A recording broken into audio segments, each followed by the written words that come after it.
Hello friends, welcome to panic Pandi horror stories. நான் உங்கள் முத்துப்பாண்டியன். இன்னைக்கு வீடியோவில் திண்டுக்கல் பேகம்பூர் பகுதியில் நடந்த ஒரு அதிபயங்கரமான அமானுஷ்ய திகில் உண்மை சம்பவத்தை தான் பார்க்க போகிறோம். இந்த சம்பவம் 2000 ஆண்டு காலகட்டத்தில் 2 இஸ்லாமிய நண்பர்கள் இருந்திருக்காங்க. அப்படி 2 நண்பர்களில் ஒரு நண்பர் இறந்து போயிடுறாரு. அந்த இறந்து போன நண்பரது ஆன்மா இன்னொருத்தருக்கு என்னென்ன அசம்பாவிதத்தை ஏற்படுத்துச்சு, மேலும் அவருக்கு என்னென்ன தொந்தரவுகள் கொடுத்துச்சுங்கிற அதிபயங்கர அமானுஷ்ய திகில் உண்மை சம்பவத்தை கொஞ்சம் கூட த்ரில்லிங் குறையாம அப்படியே இந்த வீடியோவில் பார்க்க போகிறோம். இந்த வீடியோவை நீங்கள் ஃபுல்லாக பார்த்து முடிக்கும்போது ஒரு ஹாரர் த்ரில்லிங் எக்ஸ்பீரியன்ஸ் கிடைக்குங்கிறதுல எந்த ஒரு மாற்று கருத்தும் கிடையாது. ஸோ இதயம் பலகீனமானவர்கள், ஹார்ட் பேஷண்ட் யாராவது இந்த வீடியோவை பார்த்துக்கிட்டீங்கன்னா இப்போவே ஸ்கிப் பண்ணிட்டு போயிருங்க. ஏன்னா இந்த வீடியோ அந்த அளவுக்கு பயங்கர டெரிஃபையிங்காக இருக்கும்.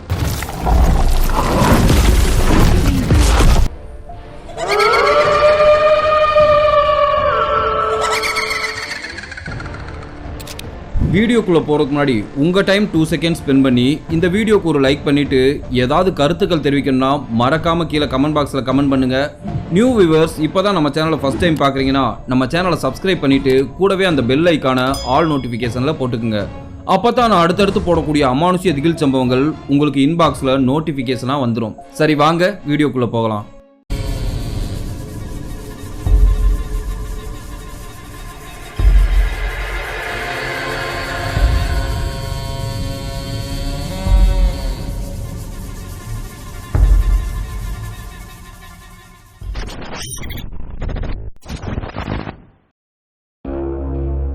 இந்த அமானுஷ்ய சம்பவம் நான் இன்ட்ரோல சொன்னது மாதிரி 2000 ஆண்டு காலகட்டத்தில் திண்டுக்கல் பேகம்பூர் பகுதியைச் சேர்ந்த ரியாஜ்ன்ற நம்ம சப்ஸ்கிரைபருக்கு தான் நடந்திருக்கு. அவர் தான் நமக்கு இந்த சம்பவத்தை ஷேர் பண்ணியிருக்காரு. இந்த சம்பவம் நடக்கும்போது ரியாஜுக்கு ஒரு 28 வயது இருக்கும். இவருக்கு ஜாபர்னு ஒரு நண்பர் இருந்திருக்காரு. அவருக்கும் அதே வயது தான் இருந்திருக்கு. இவங்க 2 பேரும் சின்ன வயசுல இருந்தே ஒரே தெருவுக்குள்ள பக்கத்து வீட்டில் தான் வசிச்சிருக்காங்க. இந்த ரியாஜோட அப்பா ரியாஜ் சின்ன பையனா இருக்கும்போதே இறந்து போயிடுறாரு. அதனால ரியாஜ் அவரோட அம்மாவோட வளர்ப்புல தான் வளர்ந்துருக்காரு. கறிக்கடைக்கு வேலைக்கு போயிட்டு வந்திருக்காரு. கறிக்கடைக்கு வேலைக்கு போயிட்டு வந்தவர் இப்போ சொந்தமா ஒரு கறிக்கடையே வச்சிருக்காரு. அவரோட நண்பர் ஜாஃபர் சின்னதா ஒரு பிரியாணி கடை நடத்திட்டு வந்திருக்காரு. இவங்க 2 பேரும் நட்பா பழகிறத பார்த்து அந்த ஊரே பொறாமப்படுற அளவுக்கு அவ்வளவு ஒற்றுமையா இருந்திருக்காங்க. அப்படி எந்த அளவுக்கு அவங்க நட்பு இருந்துச்சுன்னா, ரியாஜுக்கு ஒரு பிரச்சனைனா ஜாஃபர் மொத ஆளா நிப்பாரு. அப்படி ஜாஃபருக்கு ஏதாவது பிரச்சனைனா ரியாஜ் அவருக்கு தோள் கொடுப்பாரு. அந்த அளவுக்கு இவங்க 2 பேரோட நட்பு நெருக்கமா இருந்திருக்கு. மேலும் ரம்ஜான், பக்ரீத் போன்ற பண்டிகைகள்லாம் 2 குடும்பத்தாரும் சேர்ந்து தான் கொண்டாடி இருக்காங்க. இவங்க 2 பேரும் வாரந்தோறும் ஞாயிற்றுக்கிழமைகள்ல சினிமாக்கு போறத வாடிக்கையா வச்சிருந்தாங்க. இப்படித்தான் இவங்களோட வாழ்க்கை எந்த ஒரு பிரச்சனையும் இல்லாம சந்தோஷமா போய்கிட்டு இருந்துச்சு. இந்த ரியாஜ் ஒரு கடின உழைப்பாளி. எந்த ஒரு சூழ்நிலையிலும் அவரோட கறிக்கடையை மட்டும் லீவே போட மாட்டாரு. ஏன்னா இவருக்குன்னு வாடிக்கையாளர்கள் நிறையவே இருந்திருக்காங்க. அதே போலதான் இந்த ஜாஃபரும். ஜாஃபர் தயாரிக்கிற பிரியாணியை யாராலையும் அடிச்சுக்கவே முடியாது. திண்டுக்கல்லோட ஸ்பெஷலே பிரியாணி தான். அதுலயும் ஜாஃபர் செய்கிற பிரியாணி அந்த அளவுக்கு அல்டிமேட்டா இருக்கும். இந்த ஜாஃபர் உடல் கொஞ்சம் பருமனானவர், அதாவது கொஞ்சம் குண்டா இருப்பாரு. அவருக்கு உடல் நலத்துல பலவித கோளாறுகள் இருந்திருக்கு. இந்த சூழ்நிலையில தான் ஜாஃபருக்கு திருமணம் நடந்திருக்கு. இப்போ ஜாஃபர் முழு குடும்பஸ்தனாவே மாறி குடும்பத்தோட சந்தோஷமா வாழ்ந்துட்டு வந்திருக்காரு. அதற்கு அடுத்த மாசத்திலே ரியாஜுக்கும் கல்யாணம் ஆயிருக்கு. இந்த 2 குடும்பத்தாரும் ஜாலியா டூர்லாம் போய் ஸ்பெண்ட் பண்ணியிருக்காங்க. மாதங்கள் உருண்டோடுது. ரியாஜுக்கு ஆண் குழந்தை பிறந்திருக்கு. ஆனா ஜாஃபருக்கு குழந்தையே இல்லை. இந்த ஜாஃபர் தனக்கு குழந்தை இல்லைனாலும் ரியாஜுக்கு பிறந்த குழந்தைய தன்னோட குழந்தை மாதிரி நினைச்சு அது கூட அன்பா விளையாண்டு இருந்திருக்காரு. இப்படி சந்தோஷமா போய்கிட்டு இருந்தவங்க நட்புல அமானுஷ்ய அலை அடிக்க போதுன்னு அவங்க கொஞ்சம் கூட எதிர்பார்க்கல. இந்த ஜாஃபர் பிரியாணி கடையெல்லாம் முடிச்சுட்டு வீட்டில் படுத்திருந்திருக்காரு. ஜாஃபருக்கு திடீர்னு நெஞ்சு வலி ஏற்பட்டிருக்கு. அவரோட மனைவியும் அவருக்கு ஃபர்ஸ்ட் எய்டு, அதாவது முதல் உதவி செஞ்சு பார்த்துருக்காங்க. எந்த ஒரு பலனும் இல்லாம ஜாஃபர் இறந்து போயிடுறாரு. ஜாஃபரோட இறந்த செய்தி ரியாஜுக்கு தெரிய வருது. அந்த செய்தியை கேட்டதும் ரியாஜ் துடிச்சு போயிடுறாரு. ரியாஜால தன்னோட நண்பனோட மரணத்தை ஏத்துக்கவே முடியல. கத்தி கதறி அழுதுருக்காரு. ஜாஃபரோட இறுதி சடங்கு வரைக்கும் ரியாஜ் கூடயே இருந்திருக்காரு. கபூர்ஸ்தான்ல உடலை அடக்கம் பண்ற வரைக்கும் கூடவே இருந்திருக்காரு. அன்று இரவு அவரும் அவரோட மனைவியும் வீட்டுக்கு திரும்பி இருக்காங்க. இப்போ வீட்டில் ரியாஜோட அம்மாவும் ரியாஜோட அந்த 1 வயது குழந்தையும் தூரத்து உறவினர்கள் வீட்டுக்கு போயிருந்தாங்க. அப்போ இரவு 11 மணி இருக்கும். அந்த நேரத்துல தான் ரியாஜோட மனைவியும் ரியாஜும் வீட்டுக்குள்ள நுழைஞ்சிருக்காங்க. பொதுவாகவே இந்த மாதிரி கேத வீடுகளுக்கு போயிட்டு வந்தா வீட்டுக்குள்ள நுழையும் போது குளிச்சுட்டு வர்றது தான் வழக்கம். அதனால அவர் மனைவி பானுக்கிட்ட நீ போய் ஃபர்ஸ்ட் குளிச்சுட்டு வாமா, நான் வெயிட் பண்றேன்னு சொல்லி அவர் மனைவியை குளிக்கிறதுக்கு அனுப்பிச்சிருக்காரு. இவர் ஹாலில் உட்காந்து வெயிட் பண்ணிக்கிட்டு இருக்காரு. அவரோட மனைவி பாத்ரூம்ல குளிச்சுக்கிட்டு இருக்காங்க. அந்த நேரத்துல இவர் தலைக்கு மேல இருக்க ஸ்லாப்ல ஏதோ ஒண்ணு சரச்சரன்னு உருட்டுற மாதிரி சத்தம் கேட்டிருக்கு. பெருச்சாலியோ பூனையோ வீட்டுக்குள்ள வந்துருச்சு போல, அதுதான் இந்த மாதிரி உருட்டுதுன்னு சொல்லி சேரை போட்டு மேலே ஏறி பார்த்துருக்காரு. ஆனா மேல எதுவுமே இருந்த மாதிரி தெரியல. சத்தம் எதுல இருந்து கேட்டுச்சுன்னு குழப்பத்தோடே மறுபடி கீழே வந்து உட்காந்துருக்காரு. இப்போ அவரோட உடல் முழுவதும் ஃப்ரீசருக்குள்ள கையை விட்டா எந்த அளவுக்கு கூலிங்கா இருக்குமோ அதே மாதிரி உள்ளங்கால்கள் கைகள் எல்லாம் குளிர்ச்சி ஆகிறத உணர்ந்திருக்காரு. இப்போ அவரோட காதுக்கு பக்கத்துல யாரோ ரியாஜு ரியாஜுன்னு கூப்பிடுற மாதிரி சத்தம் கேட்டிருக்கு. அந்த குரலை கேட்ட ரியாஜு இந்த குரலை எங்கேயோ கேட்ட மாதிரி இருக்கேன்னு யோசிக்கிறாரு. அப்பதான் ஒரு விஷயம் அவருக்கு ஞாபகத்துக்கு வருது. அந்த குரல் இறந்து போன அவரது நண்பர் ஜாஃபரோட குரல். அந்த குரலை கேட்டு பயந்து போன ரியாஜு சைட்ல மெதுவா திரும்பி பார்த்திருக்காரு. ஏதோ ஒரு உருவம் நிக்கிற மாதிரி தெரிஞ்சிருக்கு. இப்போ ரியாஜ் மெதுவா திரும்பி அந்த உருவத்தை பார்க்கறாரு. அவருக்கு தூக்கி வாரி போட்டிருக்கு. அப்படி அவர் அங்க என்ன பார்த்தாருன்னா, அவரோட வீட்டு வாசல்ல அவரோட இறந்து போன நண்பர் ஜாஃபர் கருப்பா குண்டா நிக்கிறது தெரியுது.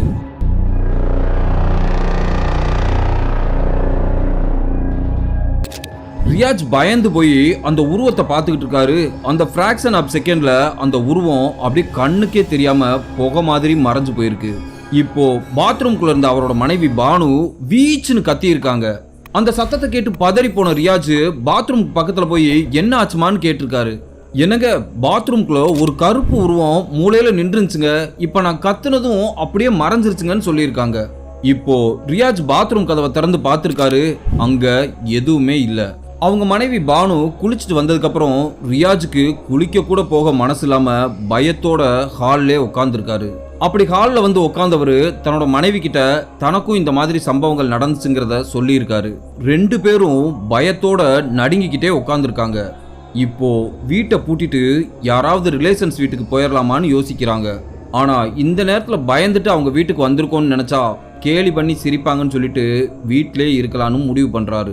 அப்படி அவங்க ஹாலில் உட்காந்து பேசிக்கிட்டு இருக்கும்போது மறுபடி அதே ஸ்லாப்ல ஏதோ ஒன்று சரச்சரன்னு உருட்டுற மாதிரி சத்தம் கேட்டிருக்கு. அந்த சத்தத்தை கேட்டு பதறி போன கணவன் மனைவி 2 பேரும் வேகமா ஓடி போய் வாசல் கிட்ட நின்று இருந்திருக்காங்க. இப்போ பரன் மேல இருந்து சாம்பல் மாதிரி ஒரு பவுடர் கொட்டி இருக்கு. அந்த ஸ்லாப்ல பாத்திரங்களை தவிர நம்ம எதுவுமே வைக்கலையே, அப்படி இருக்கும்போது பவுடர் மாதிரி ஒண்ணு எப்படி அங்க இருந்து கொட்டி இருக்கும்னு 2 பேரும் பதறி போய் நடுங்குறாங்க. இப்போ ரியாஜ் வேகமா வீட்டுக்குள்ள போய் சிடி பிளேயர்ல குரான் பாடல்களை போட்டு விட்டுட்டு லைட்டுகள் மொத்தத்தையும் ஆன் பண்ணிட்டு வெளியே வந்து நின்றுருக்காரு. விடிய விடிய தூங்காம 2 பேரும் வீட்டு வாசல்லே நின்றுருக்காங்க. இப்போ காலை 6 மணிக்கு ரியாஜோட அம்மா பேரனை தூக்கிட்டு வீட்டுக்கு வந்திருக்காங்க. அவங்க கிட்ட நைட்டு நடந்த சம்பவங்களை பத்தி இவங்க 2 பேரும் சொல்லியிருக்காங்க. உடனே ரியாஜோட அம்மா வீட்டுக்குள்ள போய் கொஞ்ச நேரம் தொழுதுட்டு 2 பேத்துக்கும் மந்திரிச்சு விட்டுருக்காங்க. இனிமே அது ஒன்றும் பண்ணாது, தைரியமா இருங்கன்னு சொல்லியிருக்காங்க. இந்த ரியாஜும் அவரோட மனைவியும் முதல் நாள் இரவு தூங்காம இருந்ததுனால அன்று பகல் முழுவதும் தூங்கிக்கிட்டே இருக்காங்க. அன்று இரவு அவர்கள் இரவு சாப்பாடு சாப்பிட்டுட்டு எல்லாரும் தூங்கியிருக்காங்க. இரவு 12 மணிக்கு ரியாஜோட காலில் ஏதோ ஒன்று புறுபுறுன்னு ஊறுற மாதிரி தெரிஞ்சிருக்கு. டக்குன்னு முழிச்சு பார்த்துருக்காரு. எதுவுமே இல்லை. வீட்டில் எல்லாரும் அசந்து தூங்கிக்கிட்டு இருக்காங்க. சரி, ரெஸ்ட் ரூம் போயிட்டு வந்து தூங்கலாம்னு பாத்ரூம்குள்ளே போயிருக்காரு. இப்போ பாத்ரூம்குள்ள அவரோட மனைவி சொன்ன அதே மூலையில அந்த கருப்பு உருவம் நிக்கிறத பார்த்துட்டு பயந்து கத்தி இருக்காரு.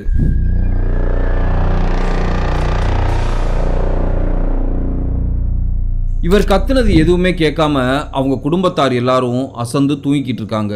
அந்த ஆன்மா பாத்ரூம்குள்ள இருந்து மெதுவா வெளியே வந்து ரியாஜை தொற்றுருக்கு. அந்த நேரத்துல ரியாஜுக்கு உடம்புல ஏதோ ஒரு சில்லுன்னு ஒரு உணர்வு ஏற்பட்டிருக்கு. அந்த நேரத்துல அந்த ஆன்மா ரியாஜோட உடம்புல இறங்கிருது. அதாவது ரியாஜை பொசஸ் பண்ணிருது. இப்போ அவர் எதுவுமே பேசாம கட்டில போய் படுத்து தூங்க ஆரம்பிச்சிடுறாரு. மறுநாள் காலையில ஞாயிற்றுக்கிழமை 8 மணி வரைக்கும் ரியாஜ் படுத்தே தான் இருக்காரு. இவங்களோட கறிக்கடைக்கு ஞாயிற்றுக்கிழமை மட்டும் ஹெல்ப்புக்கு வர்ற பையன் வீட்டுக்கு வந்திருக்கான். இந்த பையன் ஸ்கூல்ல படிக்கிற பையன். ஞாயிற்றுக்கிழமை ஒரு நாள் மட்டும் ரியாஜுக்கு ஹெல்ப்பரா வேலை பார்த்துட்டு சம்பளம் வாங்கிட்டு போறத வழக்கமா வச்சிருந்திருக்கான். அந்த பையன் ரியாஜோட மனைவி கிட்ட, என்னக்கா இன்னைக்கு அண்ணன் கடை திறக்கலையா, அங்க நம்ம கடைக்கு வர்ற கஸ்டமர்கள்லாம் நம்ம கடையை பார்த்துட்டு பக்கத்து கடையில போய் கறி வாங்கிட்டு போறாங்கக்கான்னு சொல்லியிருக்காரு. இதை கேட்ட ரியாஜோட மனைவி பானு ரியாஜை எழுப்பியிருக்காங்க. இப்போ ரியாஜ் கோபத்தோட எழுந்து உட்காந்து மனுஷனை கொஞ்ச நேரம் கூட நிம்மதியா தூங்க விட மாட்டீங்களான்னு கத்தியிருக்காரு. அவர் அந்த மாதிரி கத்துனதும் பானு பயந்து போயிடுறாங்க. ஏன்னா ரியாஜ் எப்பவுமே அவரோட மனைவி கிட்ட இந்த மாதிரி ஹார்ஸா நடந்துகிட்டது கிடையாது. அவர் அந்த மாதிரி நடந்துகிட்டதும் அவரோட மனைவி அப்ப என்ன நினைச்சாங்கன்னா, அவரோட நண்பரோட இறப்ப தாங்க முடியாம தான் இப்படி கோபத்துல இருக்காரோன்னு நினைச்சாங்க. காலை 10 மணிக்கு எழுந்த ரியாஜ அவரோட அம்மா சாப்பிட்றதுக்கு கூப்பிட்டுருக்காங்க. வழக்கம் போல ரியாஜுக்கு 4 இட்லி வச்சிருக்காங்க. ஏன்னா இந்த ரியாஜ் எப்பவுமே 4 இட்லி தான் சாப்பிடுவாரு. ஆனா அந்த 4 இட்லியும் சாப்பிட்டு முடிச்சுட்டு இன்னும் இட்லி வேணும், எனக்கு இன்னும் இட்லி வேணும்னு கேட்டிருக்காரு. கிட்டத்தட்ட 20 இட்லிக்கு மேல சாப்பிட்ருக்காரு. ரியாஜ் இத்தனை இட்லி சாப்பிட்றத பார்த்து அவரோட அம்மாவும் அவரோட மனைவியும் மிரண்டு போயிருக்காங்க. ரியாஜுக்கு என்னாச்சு, இவ்வளோ சாப்பிட்றானேன்னு அவங்க அம்மா யோசிக்கிறாங்க. இப்போ ரியாஜ் சாப்பிட்டு முடிச்சுட்டு யார்கிட்டையுமே எதுவுமே பேசாம சட்டையை எடுத்து மாட்டிக்கிட்டு வெளியே கிளம்பியிருக்காரு. அவங்க தெரு நண்பர்கள்லாம் ரியாஜை பார்த்துட்டு ஏன் இன்னைக்கு கறிக்கடை போடலையான்னு கேட்டிருக்காங்க. அதுக்கு ரியாஜ் நாளையிலேருந்து நான் ஹோட்டல் திறக்க போறேன்னு சொல்லியிருக்காரு. அவர் நேரா போய் அந்த பூட்டி இருந்த ஜாஃபரோட ஹோட்டல் வாசல்ல உட்காந்து அந்த சைடு போறவங்க வர்றவங்ககிட்டலாம் நாளைக்கு நான் ஹோட்டல் திறந்துருவேன்னு சொன்னதையே சொல்லிக்கிட்டு இருந்திருக்காரு. இந்த மாதிரி அவரு புத்தி பேதலிச்ச மாதிரி பேசுறத பார்த்த சிலர் அவரை வீட்டுக்கு கூட்டிட்டு வந்திருக்காங்க. அப்படி வீட்டுக்குள்ள நுழைஞ்ச ரியாஜை பார்த்து அவரோட குழந்தை கத்தி கதறுது. ரியாஜ் அவரோட குழந்தைய தூக்குறதுக்கு கிட்ட போயிருக்காரு. அவரை பார்த்து அவரோட குழந்தை வீர்னு கத்தி அழுதுருக்கு. இப்படி குழந்தை அவரோட அப்பா கிட்ட போகாததை பார்த்து அவரோட மனைவி பேரதிர்ச்சியா இருந்திருக்கு. ஏன்னா அந்த குழந்தை எப்பவுமே ரியாஜை விட்டு யார்கிட்டயுமே வராது, ரியாஜ் மேல அவ்வளோ பாசமா இருக்கும். இப்போ தன்னோட குழந்தை கணவர்கிட்ட போக மாட்டேதுன்னு நினைச்சு பயந்துருக்காங்க. இப்போ ரியாஜை கவனிச்சு பாக்குறாங்க. அவர் பேசுற விதம், அவரோட உடல் அசைவுகள், உணவு பழக்கம் எல்லாமே வேற மாதிரி இருந்திருக்கு. இப்போ ரியாஜ் எதேச்சியா கிச்சனுக்குள்ள போனவர் அவங்க அம்மா எடுத்து வச்சிருந்த மட்டனை பார்த்துடுறாரு. அதை கையில எடுத்துக்கிட்டு பிரியாணி செய்ய போறேன்னு சொல்லிட்டு சமைக்க ஆரம்பிச்சிடுறாரு. அதை கேட்ட அவங்க அம்மா, வேணாண்டா இன்னைக்கு நானே சமையல் பண்றேன்னு சொன்னதுக்கு ரியாஜ் பல்ல நரன்னு கடிச்சிட்டு, நான் தான் சமைக்கிறேன்னு சொல்றேன்ல, அப்புறம் எதுக்கு நீ சமைக்கிறேன்னு சொல்லி அவங்க அம்மாவை சத்தம் போட்டிருக்காரு. ரியாஜ் இந்த மாதிரி மிரட்டினதும் அவங்க அம்மா பயந்து போய் நீ என்னமோ பண்ணுப்பான்னு சொல்லிட்டு அவங்க ரூமுக்குள்ள போயிடுறாங்க. இந்த ரியாஜுக்கு சமையலே பண்ண தெரியாது. ஆனா இப்போ சமையல் எல்லாம் தெரிஞ்சது மாதிரி வெங்காயம் தக்காளி இதெல்லாம் வெட்டி அவரே பிரியாணி ரெடி பண்ணிக்கிட்டு இருக்காரு. அப்படி அவர் தயாரிக்கிற அந்த பிரியாணியோட வாசனை கமகமன்னு மூக்க தொலைச்சிருக்கு. அப்படி பிரியாணி தயாரானதும் அவரே எல்லாரையும் கூப்பிட்டு எல்லாருக்கும் சாப்பாடு பரிமாறி இருக்காரு. அவருக்கு ஒரு தட்டு நிறைய பிரியாணியை கொட்டி சாப்பிட்டுக்கிட்டு இருக்காரு. அப்படி அவர் சாப்பிட்டுக்கிட்டே சாப்பிட்றவங்க கிட்ட பிரியாணி எப்படி இருக்கு, நல்லா இருக்கா, பிரியாணி எப்படி இருக்கு, நல்லா இருக்கான்னு அப்நார்மலா கேட்டிருக்காரு.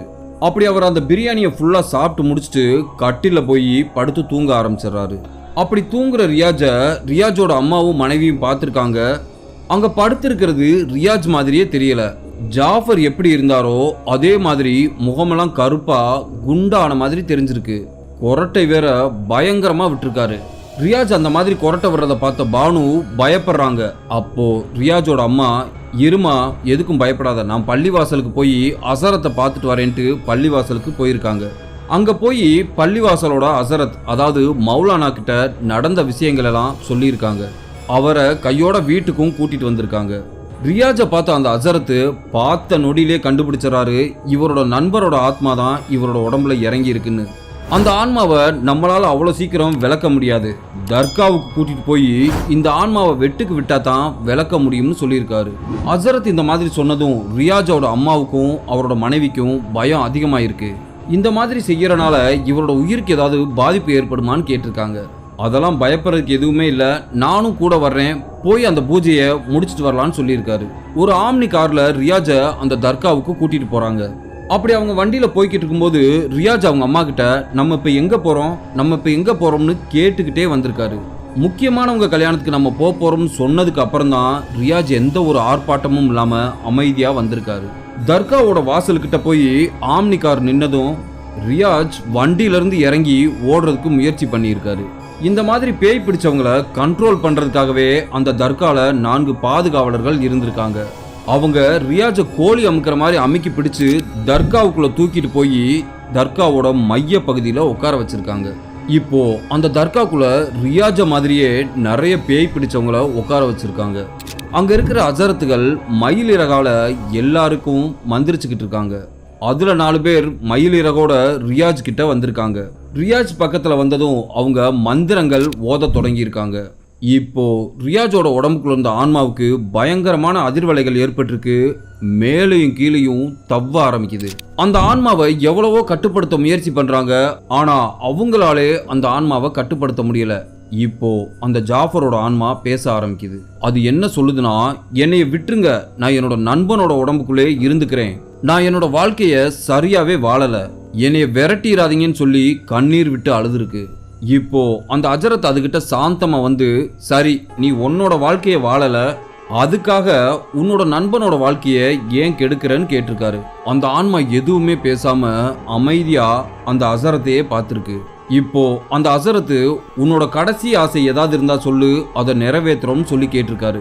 அதுக்கு அந்த ஜாஃபரோட ஆன்மா, என் நண்பனை விட்டு நான் போக மாட்டேன், கடைசி வரைக்கும் என் நண்பன் கூட தான் இருப்பேன்னு சொல்லியிருக்கு. அப்படி இந்த அஜரத்துகள் சில மந்திரங்கள் ஓதுனாங்கன்னா சில ஆன்மாக்கள் கட்டுப்பட்டு வெளியேறிடும். அப்படி போகாம அடம்பிடிக்கிற ஆன்மாக்களை வெட்டுக்கு விடுறதுன்னு சொல்லுவாங்க. அப்படி அந்த வெட்டுக்கு விடுறதுனா ஒரு அறைக்குள்ள புனிதமான நபிகளோட ஜின்கள், அதாவது புனித ஜின்கள் இருக்குமா.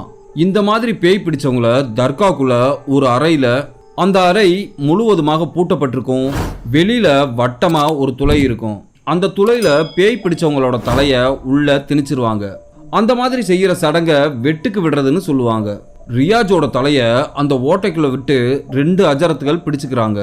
அவர் அப்படி உள்ள என்ன பாக்குறாருன்னு தெரியல, அவரோட உடல் முழுவதும் கிடுகிடுகிடுன்னு நடுங்குது. திடீர்னு அலறி கத்துறாரு, என்னைய வெட்டிடாதீங்க, என்னைய வெட்டிடாதீங்கன்னு கத்துறாரு. இப்போ ரியாஜ் ஆட்டை வெட்டினா அந்த ஆடு எப்படி துடிக்குமோ அதே மாதிரி துடிச்சு அப்படியே தலையை சாச்சு மயக்கம் போட்டுறாரு. அந்த ஜாஃபரோட ஆன்மா அவரோட உடம்புல இருந்து வெளியேறிடுது.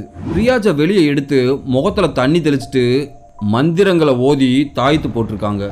ரியாஜ் இப்போ நார்மல் நிலைமைக்கு வந்துடுறாரு. தன்னோட குடும்பம்லாம் இங்க இருக்கிறத பார்த்துட்டு, நாம எப்படி இங்க வந்தோம், எனக்கு என்ன நடந்துச்சுன்னு கேட்டிருக்காரு. அவர்கிட்ட வர்ற வழியில நடந்த விஷயங்கள் எல்லாத்தையும் விளக்கி இருக்காங்க. இப்போ ரியாஜ் தன்னோட நண்பர் ஜாஃபரை நினைச்சு கண்ணீர் விட்டுருக்காரு. ஜாஃபர் உன்னோட ஆன்மா சாந்தி அடையட்டும்னு சொல்லி அல்லாட்ட வேண்டி இருக்காரு. இந்த வீடியோ உண்மையிலே உங்களுக்கு பிடிச்சிருக்குன்னு நினைக்கிறேன். அப்படி உண்மையிலே பிடிச்சிருந்துச்சுன்னா இந்த வீடியோக்கு ஒரு லைக் பண்ணுங்க. ஏதாவது கருத்துக்கள் தெரிவிக்கணும்னா மறக்காம கீழே கமெண்ட் பாக்ஸில் கமெண்ட் பண்ணுங்க. அடுத்து உங்களை நான் இதே மாதிரி ஒரு அமானுஷ்ய திகில் சம்பவத்தோடு வந்து சந்திக்கிறேன். பாய்.